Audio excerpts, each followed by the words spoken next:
আসসালামু আলাইকুম ওয়া রাহমাতুল্লাহি ওয়া বারাকাতুহু। নাহমাদুহু ওয়া নুসাল্লি আলা রাসূলিহিল কারীম, আম্মা বা'দ। প্রিয় দর্শক শ্রোতা ভাই বোনেরা, আপনারা যেখান থেকে আমাদের এই ইসলামিক অনুষ্ঠান দেখছেন, সবাইকে এএফকে চ্যানেল ও মার্কাজুল উলুম ফাতোয়া সেন্টার, জয়নাবাড়ি, হামায়তপুর, সাভার, ঢাকার পক্ষ থেকে জানাচ্ছি অসংখ্য ধন্যবাদ। আব্দুল মান্নান ঢাকা থেকে প্রশ্ন করেছে। তার প্রশ্ন হলো, এহরাম অবস্থায় আমরা জানি সেলাইকৃত কোনো জামাই পরা যায় না, সেটি ছোট হোক বড় হোক, যেমন গেঞ্জি, প্যান্ট, সালোয়ার, পাঞ্জাবি, এগুলো পরা যায় না। এখন জানার বিষয় হলো, এহরামের কাপড় খুলে যাওয়ার ভয়ে কোনো ব্যক্তি যদি আন্ডার প্যান্ট পরে, তাহলে তার জন্য এটি জায়েজ হবে কিনা। 2 নম্বর হলো, এটি পরার কারণে তার উপর কোনো জরিমানা আসবে কিনা। আব্দুল মান্নানকে এই প্রশ্নটির জন্য অসংখ্য শুকরিয়া। তার প্রশ্ন উত্তর হলো, এহরাম অবস্থায় কোনো ধরনের সেলাইকৃত জামা পরিধান করা, সেটি ছোট হোক বড় হোক, এগুলো নিষেধ। জামা হোক, সালোয়ার হোক, গেঞ্জি হোক, অথবা ছোট প্যান্ট হোক, কোনোটি পরা যাবে না, এগুলো জায়েজ নেই। এমনকি আন্ডার প্যান্ট যদি কেউ নিচে কোনো ছোট প্যান্ট পরে থাকে, সেটাও জায়েজ হবে না। এই অবস্থা যদি কেউ পরেও ফেলে আর একদিন পরিমাণ যদি হয়ে যায়, তাহলে তাকে দম দিতে হবে। তার জন্য দম দেওয়া ওয়াজিব। একদিনের কম হলে তাকে দিতে হবে না, তবে একদিন পরিমাণ যদি হয়ে যায় অবস্থায়, তাহলে তাকে দম দিতে হবে, তার উপর দম ওয়াজিব হয়ে যাবে। এই জন্য এই সমস্ত ধ্যান ধারণা থেকে বের হয়ে শুধু এহরামের কাপড়, সেলাইবিহীন কাপড় পরিধান করা। এই জাতীয় কোনো শখ সন্দেহ, খুলে যাওয়ার ভয় থাকলে ভালো করে বেল্ট ব্যবহার করা, কিন্তু কোনো ধরনের প্যান্ট ব্যবহার না করা, কারণ প্যান্ট সেলাইকৃত থাকে। আর সেলাইকৃত জামা এহরাম অবস্থায় পরিধান করা এটি নিষেধ। এই মাসলার রেফারেন্স আপনারা পাবেন বাদাই সনায় 3 নম্বর খণ্ডের 210 নম্বর পৃষ্ঠায়, ফাতোয়া ওয়াল ওয়ালিজিয়ার 1 নম্বর খণ্ডের 274 নম্বর পৃষ্ঠায়, আল মুহিতুল বুরহান 3 নম্বর খণ্ডের 428 নম্বর পৃষ্ঠায়, আল বাহরাকে 2 নম্বর খণ্ডের 567 নম্বর পৃষ্ঠায়। যে মাসলার বর্ণনা করা হলো, আল্লাহ পাক রব্বুল আলামিন আমাদের সবাইকে এই মাসলার উপর আমল করার তৌফিক দান করুক। এরকম গুরুত্বপূর্ণ ইসলামিক প্রশ্নের উত্তর জানতে চাইলে অবশ্যই আমাদের ইউটিউব চ্যানেলটি সাবস্ক্রাইব করে আমাদের সাথে থাকবেন। ভালো লাগলে লাইক ও শেয়ার করবেন। তাছাড়া আপনাদের কোনো প্রশ্ন থাকলে আমাদের ইউটিউব কমেন্ট বক্সে আপনারা প্রশ্ন করতে পারেন। এর পাশাপাশি আমাদের একটি এফকিউ নামে ফেসবুক পেজ রয়েছে, সেই ফেসবুক পেজে গিয়ে লাইক ও শেয়ার দিয়ে আমাদের সাথে থাকতে পারেন। চাইলে সেখানেও কমেন্টে আপনারা প্রশ্ন করতে পারেন। আপনাদের প্রশ্ন উত্তর যথাসময়ে দেওয়ার চেষ্টা করবো। ওমা আলাইনা ইল্লাল বালাগ। আসসালামু আলাইকুম ওয়া রাহমাতুল্লাহি ওয়া বারাকাতুহু। নাহমাদুহু ওয়া নুসাল্লি আলা রাসূলিহিল কারীম, আম্মা বা'দ। প্রিয় দর্শক শ্রোতা ভাই বোনেরা, আপনারা যেখান থেকে আমাদের এই ইসলামিক অনুষ্ঠান দেখছেন, সবাইকে এএফকে চ্যানেল ও মার্কাজুল উলুম ফাতোয়া সেন্টার, জয়নাবাড়ি, হামায়তপুর, সাভার, ঢাকার পক্ষ থেকে জানাচ্ছি অসংখ্য ধন্যবাদ।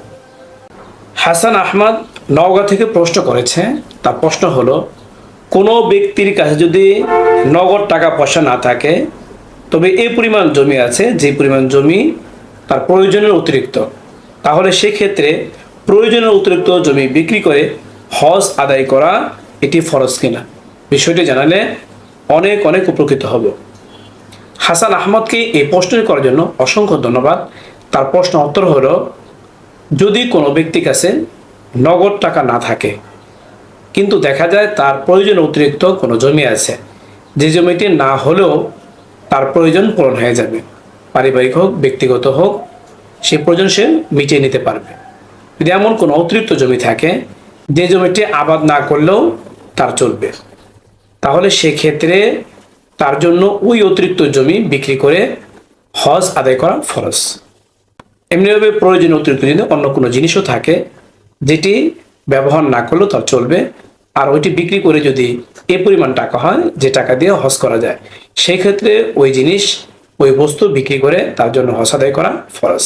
এই মাসলার রেফারেন্স আপনারা পাবেন বাদাই সনায় 3 নম্বর খণ্ডের 45 নম্বর পৃষ্ঠায়, ফতোয়া হিন্দিয়ান 7 নম্বর খণ্ডের 172 নম্বর পৃষ্ঠায়, আপকে মাসাইল আর উনকা হালের 5 নম্বর খণ্ডের 237 নম্বর পৃষ্ঠায়। যে মাসলার বর্ণনা করা হলো, আল্লাহ পাক রব্বুল আলামিন আমাদের সবাইকে এই মাসলার উপর আমল করার তৌফিক দান করুক। এরকম গুরুত্বপূর্ণ ইসলামিক প্রশ্নের উত্তর জানতে চাইলে অবশ্যই আমাদের ইউটিউব চ্যানেলটি সাবস্ক্রাইব করে আমাদের সাথে থাকবেন। ভালো লাগলে লাইক ও শেয়ার করবেন। তাছাড়া আপনাদের কোনো প্রশ্ন থাকলে আমাদের ইউটিউব কমেন্ট বক্সে আপনারা প্রশ্ন করতে পারেন। এর পাশাপাশি আমাদের একটি FQ নামে ফেসবুক পেজ রয়েছে, সেই ফেসবুক পেজে গিয়ে লাইক ও শেয়ার দিয়ে আমাদের সাথে থাকতে পারেন। চাইলে সেখানেও কমেন্টে আপনারা প্রশ্ন করতে পারেন। আপনাদের প্রশ্ন উত্তর যথাসময়ে দেওয়ার চেষ্টা করবো। ওমা আলাইনা ইল্লাল বালাগ। আসসালামু আলাইকুম ওয়া রাহমাতুল্লাহি ওয়া বারাকাতুহু। নাহমাদুহু ওয়া নুসাল্লি আলা রাসূলিহিল কারীম, আম্মা বা'দ। প্রিয় দর্শক শ্রোতা ভাই বোনেরা, আপনারা যেখান থেকে আমাদের এই ইসলামিক অনুষ্ঠান দেখছেন, সবাইকে FQ চ্যানেল ও মার্কাজুল ফাতোয়া সেন্টার, জয়নাবাড়ি, হামায়তপুর, সাভার, ঢাকার পক্ষ থেকে জানাচ্ছি অসংখ্য ধন্যবাদ। তাওহীদুল ইসলাম ময়মনসিংহ থেকে প্রশ্ন করেছে। তার প্রশ্ন হলো, টলি বা হুইল চেয়ারে বসে ফরজ তাওয়াফ আদায় করা যায় কিনা?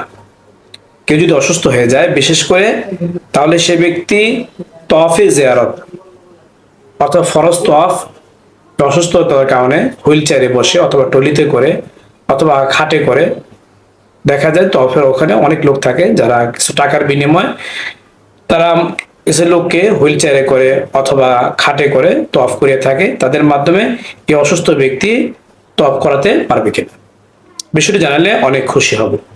তাওহীদুল ইসলামকে এই প্রশ্নের করার জন্য অসংখ্য শুকরিয়া।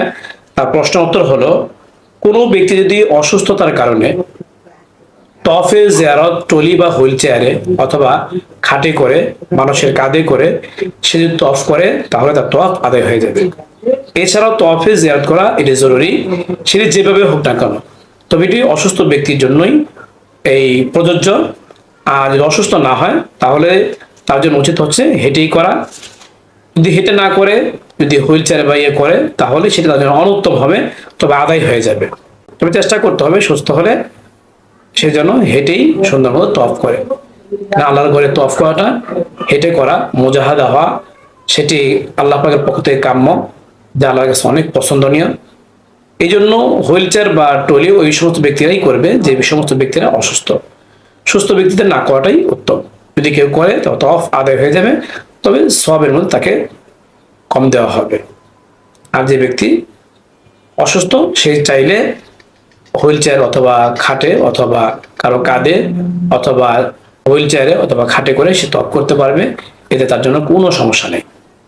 এই মাসলার রেফারেন্স আপনারা পাবেন সূরা হজ্জের 29 নম্বর আয়াতে, আল মুহিতুল বুরহান 3 নম্বর খণ্ডের 449 নম্বর পৃষ্ঠায়, ফাতোয়া তাতা খানিয়া 3 নম্বর খণ্ডের 602 নম্বর পৃষ্ঠায়, বাদাই সনায়া 3 নম্বর খণ্ডের 65 নম্বর পৃষ্ঠায়।